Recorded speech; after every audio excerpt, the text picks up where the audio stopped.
இந்தா.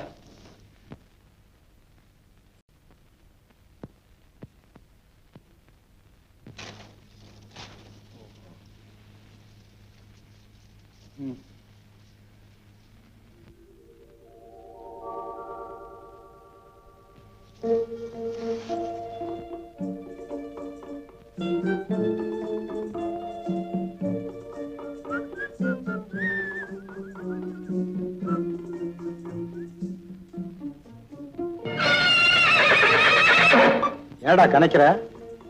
கோபமா இல்ல குஷியா?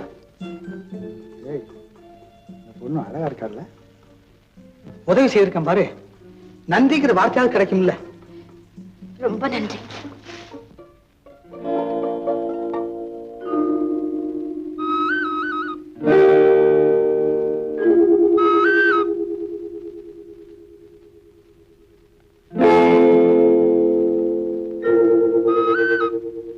என்ன அப்படி பாக்குறீங்க?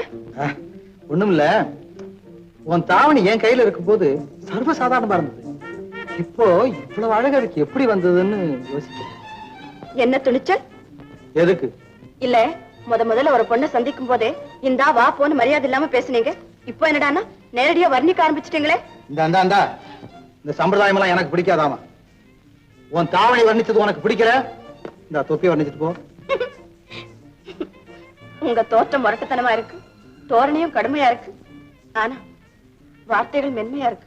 ஓ, இப்ப நீ என்ன வர்ணிக்க ஆரம்பிச்சிட்டியா? அது சரி, என்னது அராவிக்காத மந்திர ஜமுக்கால மாதிரி காத்துல தாவணி பறக்க விடுறிய?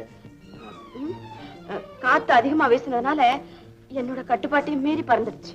12 முழத்துல சேலை கட்டிக்கிட்டா உன் கட்டுப்பாட்டுல இருக்கும். என்ன ஆச்சரியமா இருக்கு, இந்த பாபு வார்த்தையை கேட்ட முதல் ஆள் நீதான். ஓ, உங்க பேர் பாபுவா? என்ன கூபுவா இருக்குன்னு நினைச்சிய? இந்த லதா ஒண்ணும் அவ்வளவு மண்டு இல்ல. லதா ரொம்ப நல்ல பேரா இருக்கு. ஆஹா, என்ன ஆச்சரியம்! என் பேர் நல்லா இருக்குன்னு சொன்ன முதல் ஆசாமி நீங்க தான். ஆமா, என்ன இப்படி காட்டுல இந்த பக்கம்? பக்கத்துலதான் எங்க எஸ்டேட் இருக்கு, அங்க நானும் எங்க அப்பாவும் இருக்கிறோம். சும்மா பொழுதுபோக்குக்காக அப்படியே வருவேன்.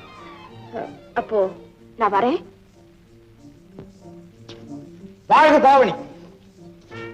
என்ன தாவணி வாழ்கன்னு சொன்னேன், அவ்வளவுதான். கேலியா? ஜாலி.